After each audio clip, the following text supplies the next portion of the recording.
তো hello hello guys, আসি মাঝখানে। তো এখানে অনেক বাতাস আসছে, উপরে দেখেন আজকে মেঘের কি অবস্থা। তো আমরা এখন এই জায়গায় অনেক ঢেউয়ের মধ্যে আছি, রিক্সে আছি।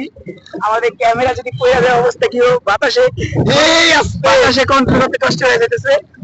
আর আজকের ওয়েদারটা অনেক সুন্দর আর ঠান্ডা ঠান্ডা ওয়েদার। সো গাইস, আমরা এখন আছি বুড়িগঙ্গা নদীর মাঝখানে। আমার সাথে আমার ফ্রেন্ড সাগর আছে। এখানে গাইস খুব বাতাস আর আমাদের খুব ভালো লাগছে। আজকের ওয়েদারটা কিন্তু খুব সুন্দর। দেখেন আমরা যে কোথায় দাঁড়ায় আছি পানির মধ্যে, খুব ভালো লাগছে। আর ওই যে আমাদের এনামুল ভাই আছে, ভয় পায়।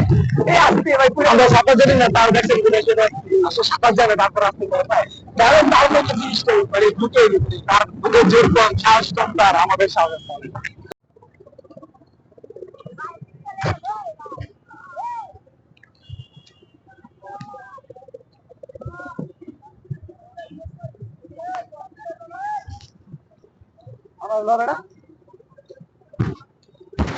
আমার বন্ধু মারুফ ভাইয়া গেল ভয় পায়া।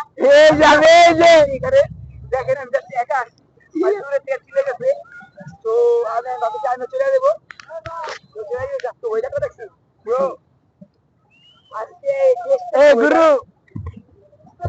এই গুরু ওইটা দেখছি, কিন্তু এমন ওইটা আমি আর দেখি না।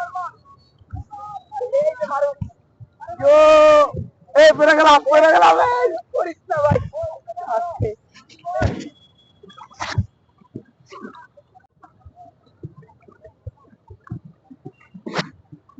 ওই ভাই,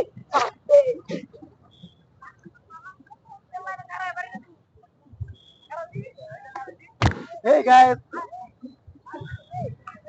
আমরা হারাই নাই, আমরা আসছি। আমরা হারাই গেছি একটা, আমরা বুড়িগঙ্গা দ্বীপে। তো গাইস আমরা ভাসতে ভাসতে এখানে দেখলাম যে একটা অবস্থা আছে এখানে। তো আমরা দেখবো যে কি অবস্থা এখানে। তো ভাইয়া তোমার নাম কি? আমার নাম ফরহাদ ভাইয়া। ঘুরতেছে জায়গাটা? জি ভাইয়া।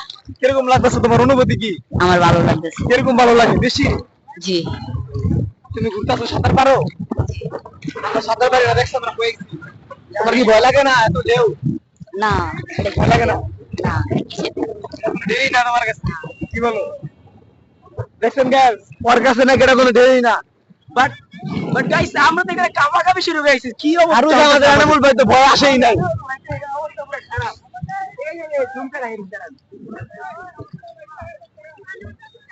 আমি ভয় পাই না, ঠিক আছে, আমি ভয় পাই না। যার কারণে এখন পাওয়া কাপটা দেখতেছি আমি। না না, পাওয়া কাপে না, যে মানে বাতাসে লড়াই দিয়েছে আমার